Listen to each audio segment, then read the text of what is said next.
You are creative, regardless of whether you are working. Nothing's really permanent, and these times or these phases in our lives that we live through, it's not going to be the same in a year or two. So give yourself a break. If you can be a good parent, great. If you can be a great artist at the same time, amazing. Maybe you can't do both. That's okay too. You know, it doesn't stop you. Like, you're not going to lose that essence of yourself. And I would say stake out time to be alone. That is the best medicine. If you are trying to be creative and you're parenting, solitude. For me, that's what I crave. And if you can make some time to do that, that'll be more beneficial than any other advice I could give. Be happy, happy, happy, happy,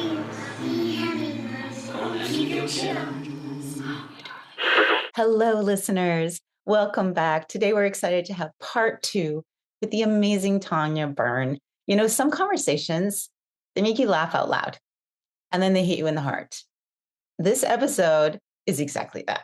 Tanya brings humor and depth and truth in a way that feels both liberating and deeply human. You know, we talk with Tanya about owning your own voice and showing up authentically, turning pain into art, and why sharing our stories matter, the healing power of creativity and community, redefining motherhood, identity, and what it means to be enough.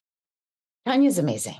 She's a mom. She's an artist. She's one of the most inspiring people that I have come across, and I'm so happy to have her today. Let's dive in. So I finished an undergraduate degree in Australia, and I had been working as an actor, but I'd always had this, I'm talking a childhood dream. I'm talking like I remember being in the front yard of my parents' house and wishing on a star at the age of about 6 that I would go to New York and study acting. Like, I didn't know anything, but I had a father who was incredibly inspirational in the sense that he kind of drip fed me enough kind of artistic material to make me believe, even at that age, that that is something that I could wish for. Now, I know it sounds really daggy, but it's true. I actually, I stood in the front yard and so I got to 25 years old, and the work here in Australia was pretty unfulfilling, and my ambition had not kind of died down or calmed down. In my 20s, I barely could keep a relationship, let alone a job. It was my whole world, and I didn't have a lot of opportunity. And so I thought, oh, well, this actor's studio place, I'll just send in the application. I won't even, I'll just write an essay. And it kind of just happened after that. Like, then I got invited to audition, and they're like, you can just send a tape. And I'm like, I'm not sending a tape. I'm coming over.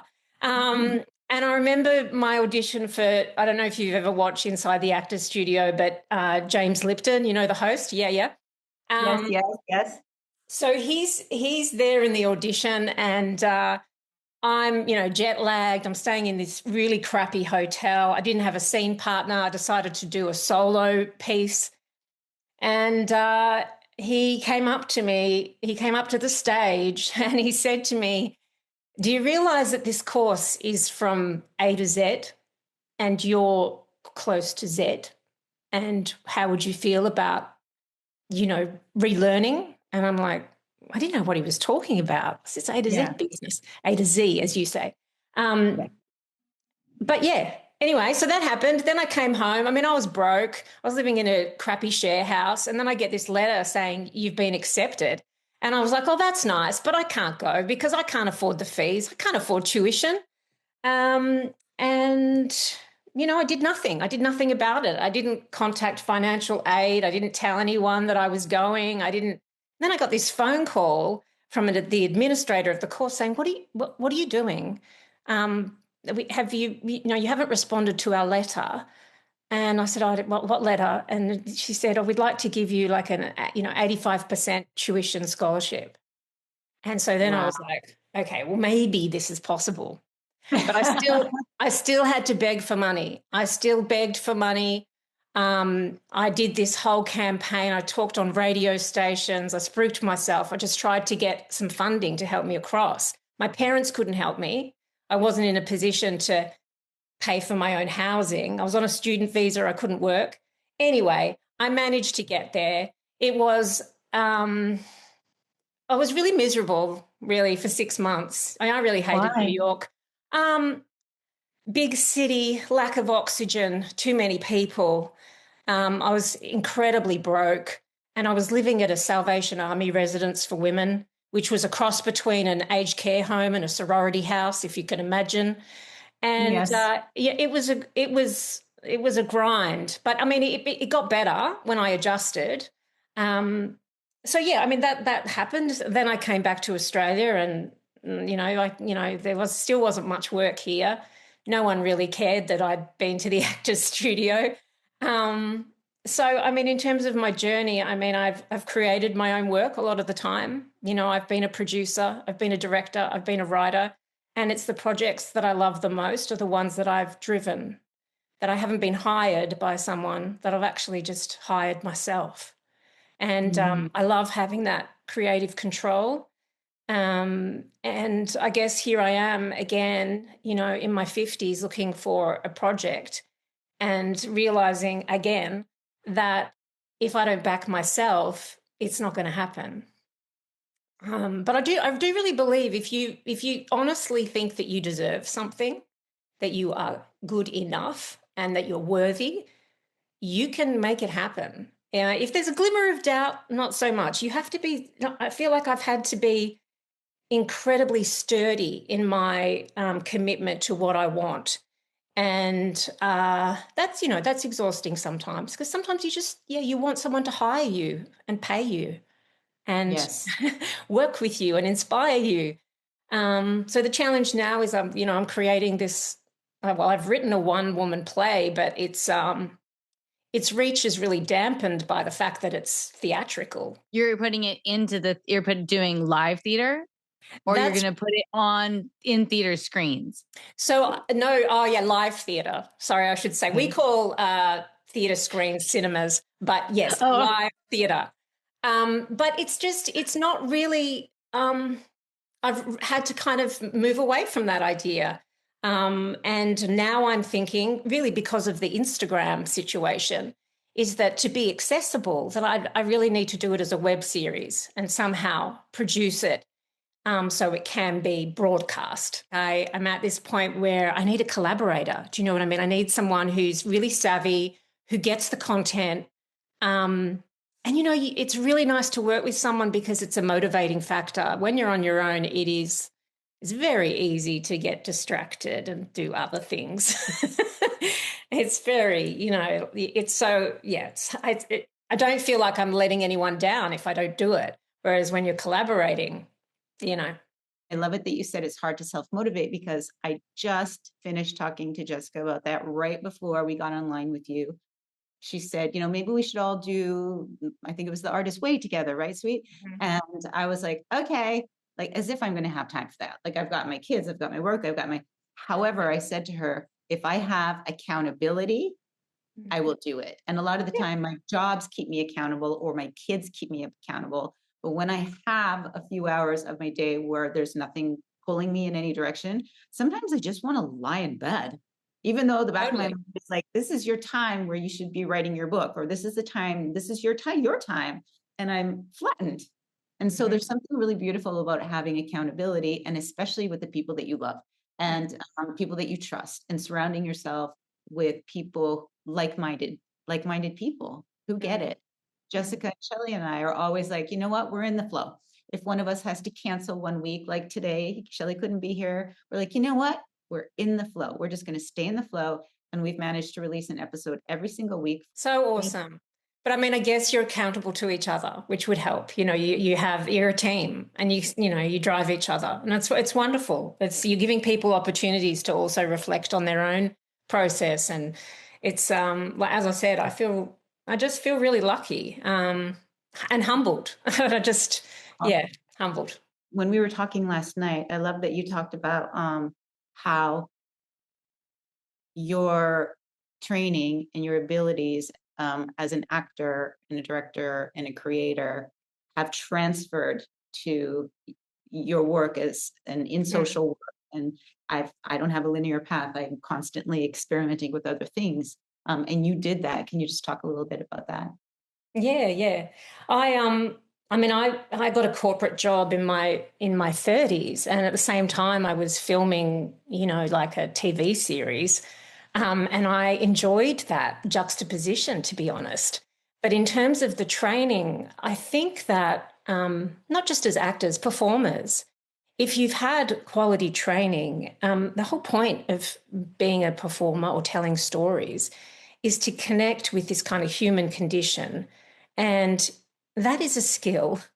And to be able to empathize, to be able to tell stories, it is a very transferable skill. I've had jobs that have looked on paper to be the most boring, dull government, jobs. And I realize when I'm in that space that people are like profoundly affected at my ability to speak in public. I mean, this is just like a basic thing. I can speak in a meeting. Some people live with this constant fear of their voice being heard, but we have this gift of being able, we've had practice. We know how we can be centered. There can be chaos.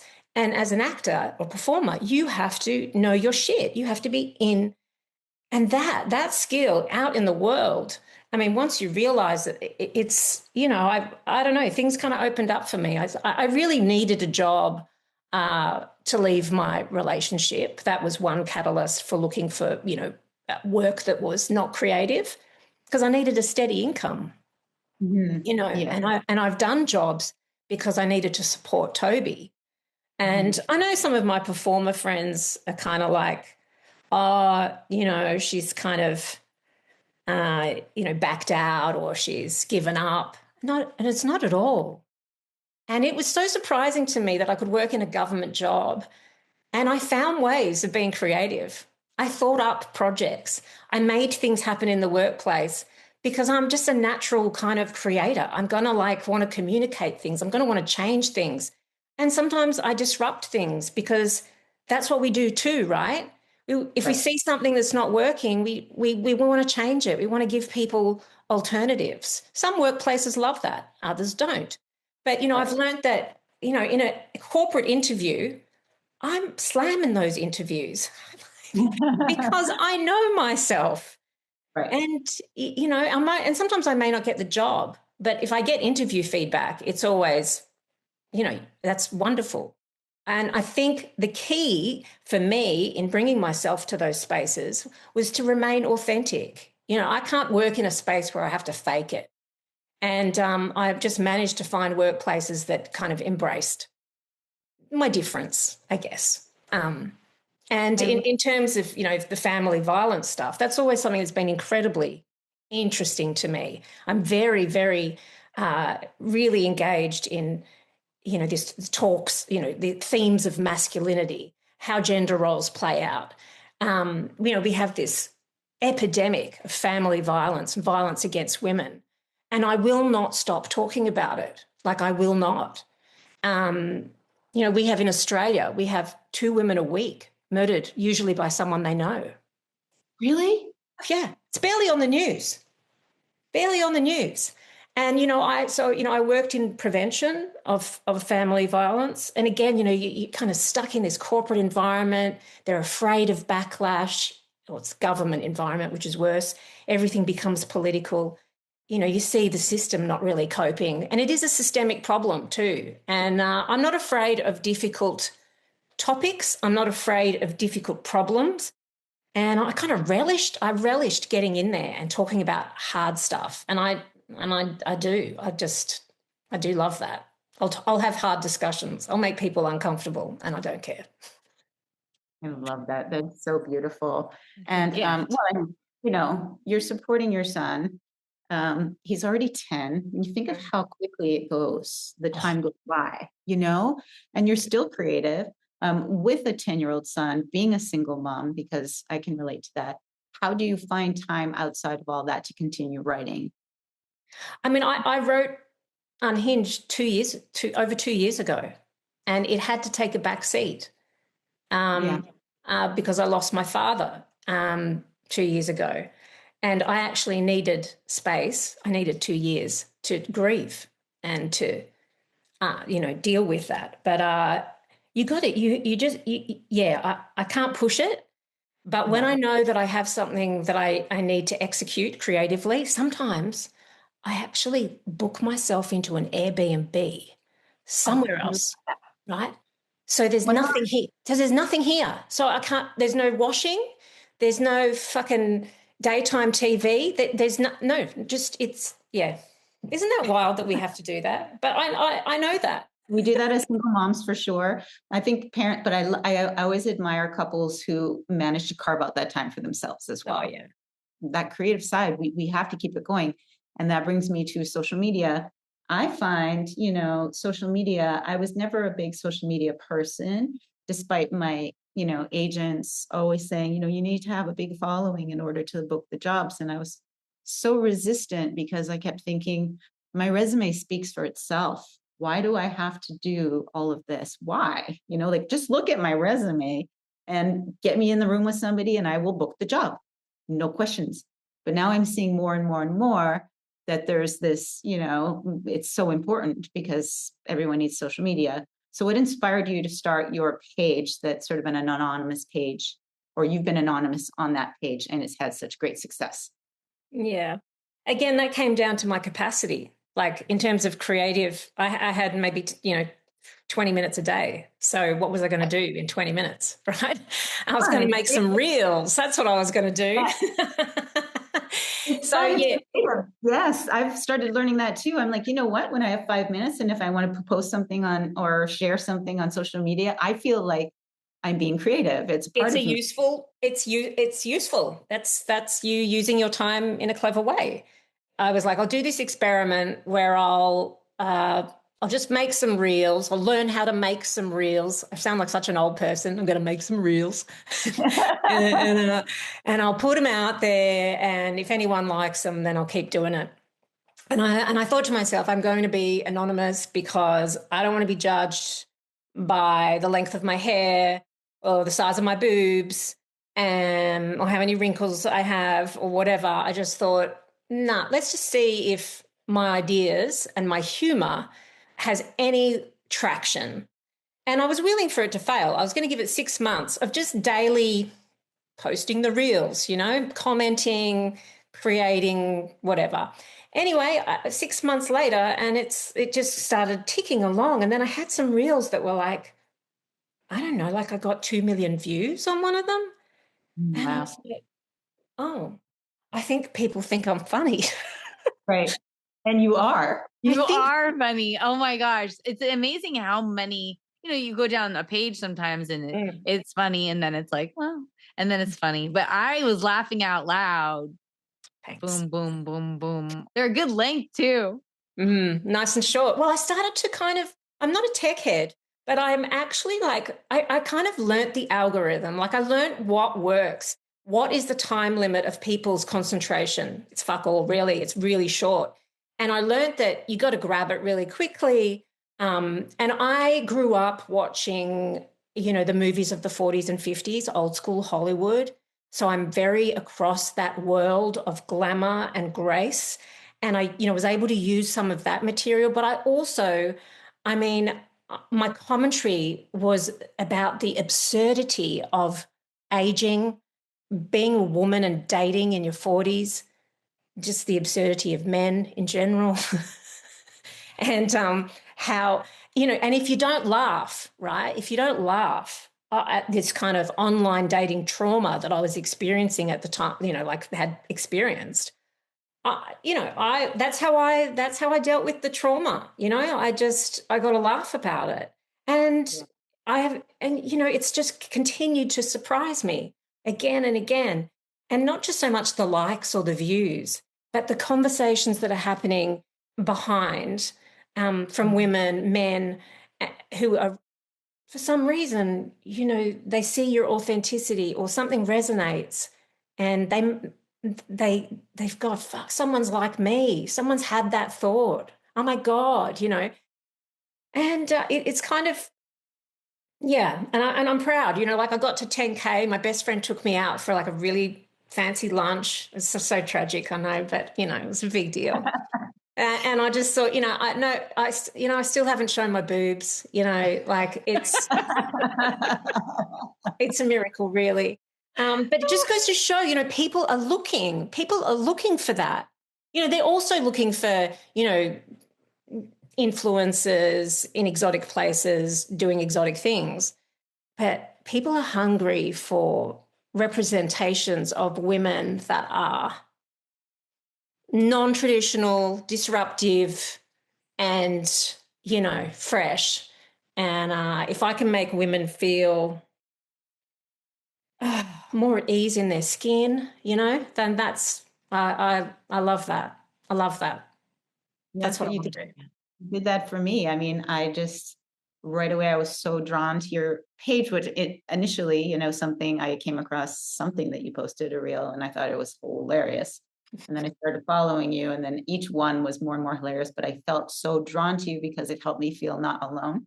And, I created Jessica knows this, but I created a ballet like 2 years ago, and it was all based off of the dating apps and some experiences with them. And I like to take my personal experience and bring that into my art, because that creates community and that creates sort of a shared vulnerability. And if we can't be authentic and if we can't laugh at ourselves, I like to have a lot of humor in my work too. I also have a lot of darkness in my work, but we're all humans, we have it all. So I'm just really grateful that we connected in this bizarre way. We're on the other side of the world from each other. And there's like quite a few of these connections that I've made. And people who, again, are creating content that is, just a little bit, just more authentic, more truthful, more, it's like a breath of fresh air, when you come across someone who's just real. And so, look, it really was capacity for me. Like I didn't have time to create a show or to, produce something. I was like, I'm healing from the death of my dad. I'm, parenting Toby. What have I got? A couple of reels. So, it brings me a lot of joy. Creative Mamas Unplugged is produced by Breatheasy Productions with music by Jeremy Jurin. If you enjoyed this episode, please don't forget to give my mama 5 stars and keep coming back. Thanks to us kids, there are plenty of stories to tell. And you are not alone. We are inspired by you. Thank you for joining our Creative Mamas community. Support Creative Mamas Unplugged on Patreon to get your name in the credits, receive extra content, and earn some fun prizes. With this, we can keep creating, uplifting, and growing this incredible community together. We love you so much. Applause.